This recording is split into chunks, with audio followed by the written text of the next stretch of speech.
Me toca presentar a la doctora, a la bachiller Fabiola Matías Francia, de la Universidad Cayetana Herédica, bachiller en Ciencias con mención en Biología. Actualmente está desarrollando su tesis de licenciatura en el Laboratorio de Moléculas Individuales. Por favor, esa persona.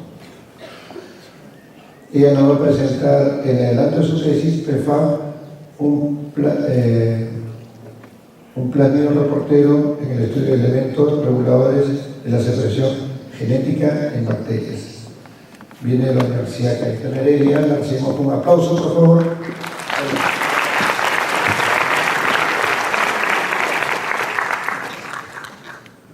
Buenas tardes, yo soy Fabiola Gaviria y la investigación que les voy a presentar es el adelanto de lo que voy avanzando para mi tesis de licenciatura.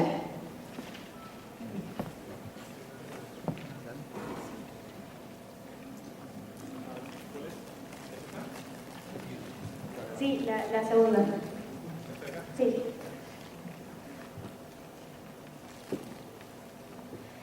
Bueno, el título hasta ahora de la investigación es PREFAB, un plagio reportero para el estudio de los elementos reguladores de la expresión genética en bacterias.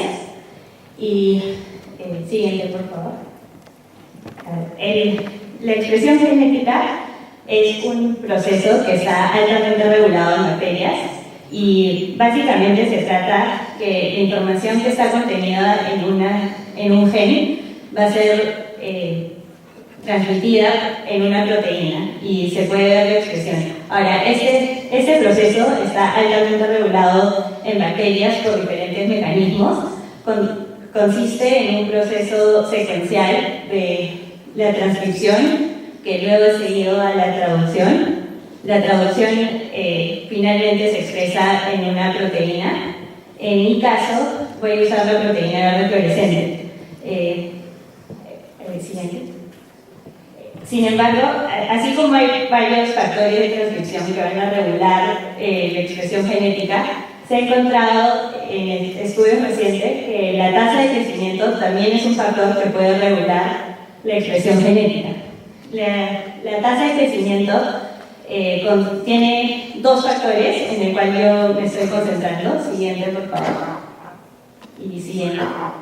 Esos dos factores es el GRDC, por sus siglas en inglés, que es Growth Rate Dependent Control, o la regulación de la tasa de crecimiento y la respuesta estricta. En lo que es la regulación, el GRDC es básicamente los rRNA son transcritos a una velocidad al cuadrado de la tasa de crecimiento. Y en cuanto a la respuesta estricta, es un mecanismo en el cual la bacteria tiene una reprogramación fisiológica debido a que entra en un estado de inanición, es decir, no tiene tantos nutrientes y por lo tanto solo va a expresar los genes necesarios para su supervivencia. Y se caracteriza porque hay una mayor concentración de guanosina tetrafosfato, también conocido como PPGTP. Siguiente.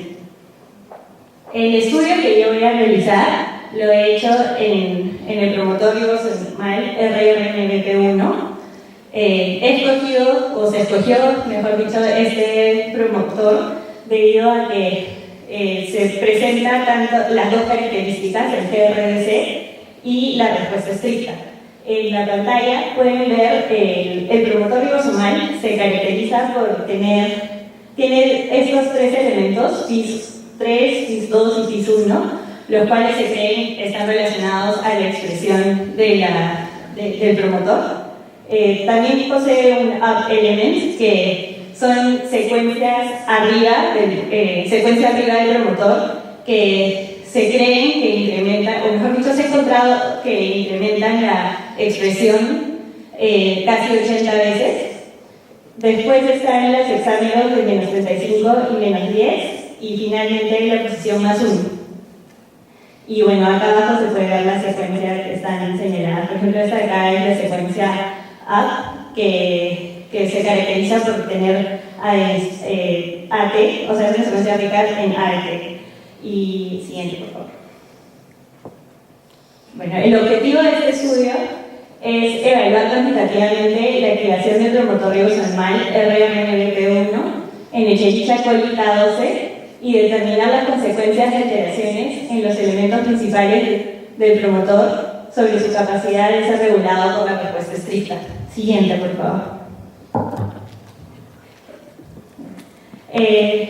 Para hacer esto, se ha diseñado un plásmido. El plásmido que he diseñado tiene la proteína verde fluorescente y tiene algunas mutaciones que lo voy a explicar a continuación. Siguiente, por favor. Luego de haber diseñado el plásmido, se seguiría la estandarización de las curvas de crecimiento para así poder observar las características del GRDC y de la respuesta estricta. Siguiente, por favor. La expresión de la proteína verde fluorescente se va a ver usando el citómetro de flujo.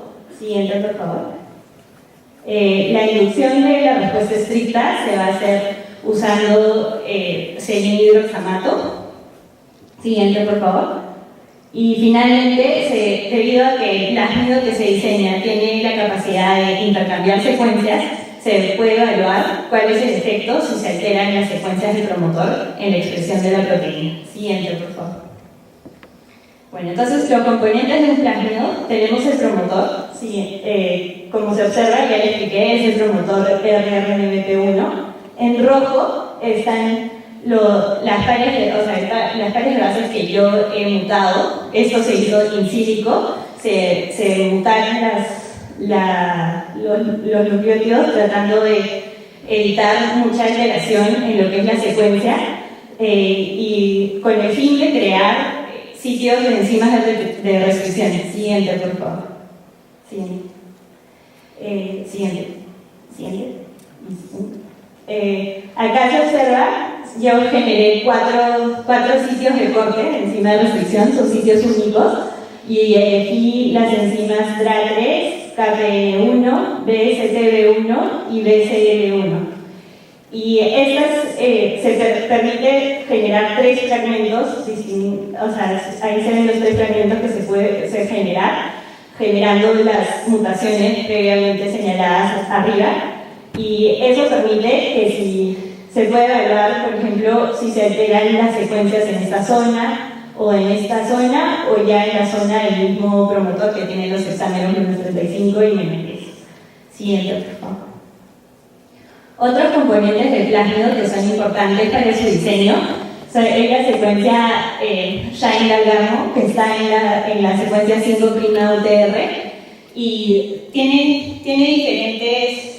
Para diferentes organismos es específica. En el caso de E. coli se caracteriza por la secuencia que está acá arriba, sobre todo la secuencia conservada que es GA-GGAA y se encuentra por lo general entre 6 a 7 nucleótidos antes del sitio del codón de iniciación para transcribir la traducción de la proteína. También es importante la secuencia codante. En mi caso, elegí la proteína verde fluorescente para así poder ver si existe algún cambio en lo que es el proceso de la expresión genética. Se puede ver in vivo en la misma bacteria. Tiene los últimos 3 aminoácidos mutados, de manera que su tiempo de vida media sea de 40 minutos. Cosa que yo puedo observar el cambio que se está haciendo en ese momento y no es algo que quizás lo está cargando de antes. Finalmente es importante tomar en cuenta la secuencia 3'UTR, donde mayormente lleva el terminador. En este caso yo elegí el terminador T7, que es propio del promotor ribosomal y es lo suficientemente fuerte para terminar terminar la expresión, ¿no? Es decir, la traducción de la proteína y que no cargue muchos errores. Siguiente, por favor. El plásmido que diseñé, entonces, tiene esta estructura donde se observa cada uno de los componentes y las enzimas de restricción presentes, que son sitios únicos y así se puede cortar para reemplazar. Siguiente, por favor. Para evaluar si el plásmido diseñado, el plásmido PFAB, funcionaba, se hicieron estudios preliminares. Estos estudios preliminares se llevaron a cabo en Escherichia coli, la cepa BL21 y en medio LB. Estos son los resultados de los histogramas de lo que obtuve una vez que llevé la bacteria al citómetro de flujo. El citómetro de flujo básicamente permite a través de un sistema de fluidos llevar a cabo la medición de cada una de las características de célula por célula. En este caso pasan a través de un láser o una longitud de onda de aproximadamente 500 nanogramos, de tal manera que puede expresar la luz de la proteína verde, puede expresar la proteína verde fluorescente, que se expresa a esa longitud de onda. En esta gráfica de acá vemos lo que es el plásmido PFAB y pueden observar, esto es a lo largo, acá abajo se ve la curva de crecimiento. Cada uno de los puntos, el que tiene mayor expresión de fluorescencia, corresponde a los puntos iniciales de la curva de crecimiento. A medida que vamos avanzando a lo largo de la curva de crecimiento, se observa que la expresión va disminuyendo, y eso es propio del promotor RRNBP1. Al otro lado se comparó, en las mismas condiciones de crecimiento, el plásmido PPIA, que no contiene la proteína verde fluorescente, de manera que puedo ver si es que en verdad hay expresión de la proteína verde fluorescente y si el plásmido fue diseñado correctamente. De acuerdo a estas dos gráficas, se puede ver que efectivamente el plásmido florece y tiene la proteína verde fluorescente. Siguiente, por favor. A partir de los resultados preliminares, se va a llevar a cabo lo que es la estandarización de la metodología. Para hacer eso, se ha utilizado la cepa de E. coli K12, se ha usado la MG1655, que es la más cercana a wild type de Escherichia coli, y se han usado 3 medios diferentes en base al medio mínimo M9. El primer medio es el medio M9 con glucosa y casaminoácidos, que es un equivalente a todos los componentes de los aminoácidos.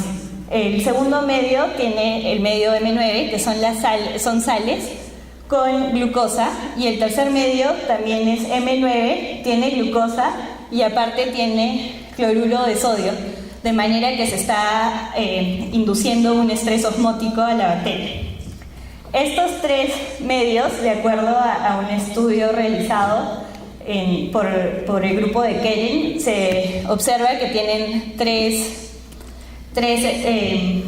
growth rates, 3 tasas de crecimiento, y la M9 con casaminoácidos tiene una tasa de crecimiento más rápida, seguida por la que tiene glucosa, y finalmente a la que se le está induciendo un estrés osmótico tiene una tasa de crecimiento menor. Y bueno, la metodología consiste en picar una de las colonias que contiene el plásmido, dejarlo crecer por 24 horas en el medio M9 con casaminoácidos, y a la mañana siguiente o después de 24 horas hacer una dilución de 1 en 30 en cada uno de los medios y así empezar la curva de crecimiento. Siguiente, por favor. Y al primero para el plásmido PFAB, que es el que diseñé.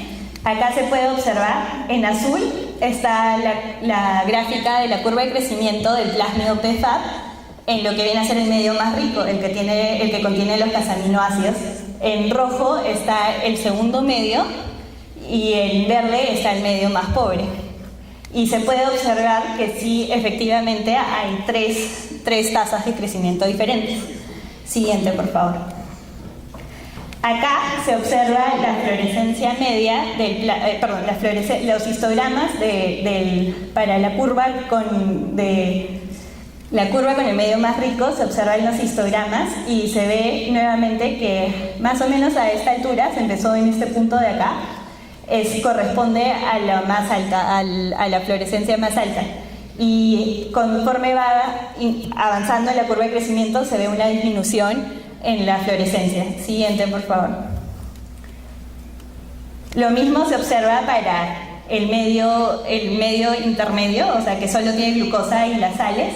Sin embargo, es importante recalcar que hay menor, o sea, la fluorescencia media es menor en este medio, es decir, se ve mayor fluorescencia en un medio más rico que en el siguiente medio. Siguiente, por favor.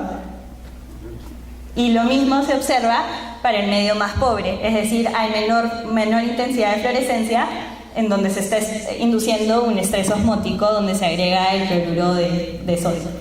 Siguiente, por favor. Siguiente, por favor. Para que esto tenga algo de significado, además se obtuvo un plásmido comercial que es el PRU 1100. Este plásmido tiene y expresa la proteína verde fluorescente, la que es mutada, y lo que se hizo fue un proceso de clonamiento para poder insertar el promotor wild type, el rRNBP1 que presenté anteriormente, pero sin ninguna mutación. Es decir, este promotor no tiene la capacidad de tener cassettes intercambiables. Y se realizó el mismo experimento donde se ve también las curvas de crecimiento en los mismos medios. Y acá se ven nuevamente los histogramas que se obtuvieron después de haber hecho el ensayo por citometría de flujo. Es importante recalcar que aquí se observa una mayor intensidad de fluorescencia. Y nuevamente se inició acá, alrededor de 180 minutos, se inició la medición en el citómetro de flujo, el cual corresponde al histograma rojo, y se ve mayor intensidad. A medida que vamos avanzando en la curva de crecimiento, va disminuyendo la intensidad de la fluorescencia. Siguiente, por favor. Lo mismo se observa en la curva media, que solo tiene las sales M9 y glucosa, y nuevamente se observa una menor intensidad de fluorescencia media con respecto al medio que tiene casaminoácidos. Siguiente, por favor. Y lo mismo sucede en el caso de la curva de crecimiento en el medio que contiene cloruro de sodio. La intensidad de la fluorescencia media es menor con respecto a las dos anteriores. Siguiente, por favor. Aquí he seleccionado dos experimentos representativos para explicarles un poco más de lo que yo puedo observar cuando hago el ensayo por citometría de flujo. En primer lugar, me arroja una gráfica como la de acá, donde se ve GFP contra el SSC, que es el side scatter, y que por lo general mide lo que es la forma y el tamaño de la célula. A mí me interesa lo que está en el segundo cuadrante superior, y el 6.2 es el porcentaje de células que están presentando, o sea, que tienen las características que a mí me interesan. En este caso es la expresión de la proteína verde fluorescente. Ese cuadrante de acá arriba se ve, o sea, lo puedo ver en forma de histograma, y me muestra lo que es el histograma de la parte de abajo. Y en este caso, el PFAP tiene una intensidad de fluorescencia media de 14.541 y está en unidades arbitrarias. En el caso del control, del plásmido control, que es el PRU-P1, se hizo lo mismo. Si se dan cuenta, en el segundo cuadrante superior se observa que hay 99.2% de las células que están expresando la fluorescencia. Si lo pasamos para representar de forma de histograma, tiene una fluorescencia media de aproximadamente 141.028 en unidades arbitrarias. Y de acá se puede ver que aparentemente las mutaciones que se han realizado para poder hacer los cassettes intercambiables en el plásmido están alterando un poco la expresión. Siguiente, por favor. Siguiente. Los siguientes pasos para determinar cómo está alterando la expresión sería llevar a cabo lo que es la inducción de la respuesta estricta usando serin-hidroxamato, y esto lo que va a generar es que la bacteria entre en un estado de inanición y por lo tanto su expresión sea menor, debido a que solo va a comenzar a usar lo que en realidad necesita y no va a expresar todos los genes. Siguiente. Y abajo hay un gráfico de un estudio anterior donde se representa lo que sería una vez que se induce el tratamiento de serin-hidroxamato, hay una disminución, o sea, en la expresión. Siguiente, por favor. Y finalmente sería evaluar, es decir, alterar usando los cassettes intercambiables en el plasma diseñado, alterar las secuencias del promotor P1 y así poder ver si hay algún efecto con las secuencias claves del promotor. Siguiente.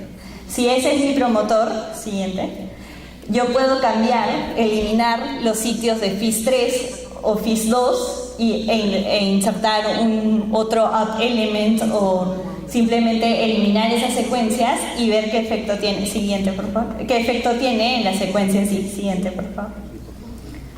Siguiente. Y siguiente. También puedo evaluar una menor porción del promotor para así ver si hay algún efecto, si las secuencias que están más arriba, secuencias más arriba del promotor en sí, no tienen un efecto tan fuerte como el promotor en sí. Siguiente. Y bueno, quiero agradecer al Laboratorio de Moléculas Individuales, que es donde estoy realizando el trabajo, y al Laboratorio de Inmunología en Cayetano Heredia, que me permite usar el citómetro de flujo y así poder continuar con los estudios. Gracias.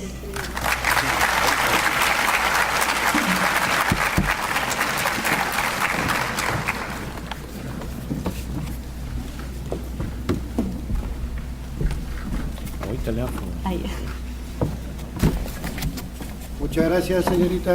Invitamos al doctor Modesto Montoya a entregarle el diploma, por favor. Doctor Modesto. Por acá, por favor. Muchas gracias. Un aplauso para la señorita, por favor.